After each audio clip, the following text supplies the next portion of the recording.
Alright guys, figured I'd get a quick dry fire video up of my Tippmann 98 custom machine gun. It has a response trigger.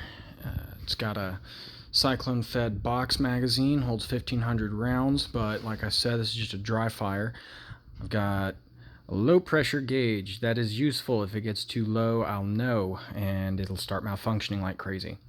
So quick little thing I have on here to maintain a good rate of fire.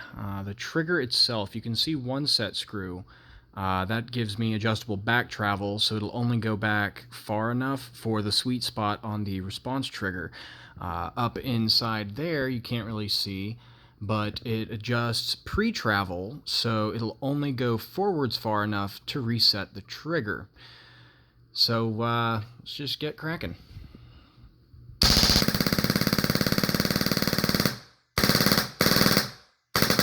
It takes very, very little pull. I mean, look at that gap.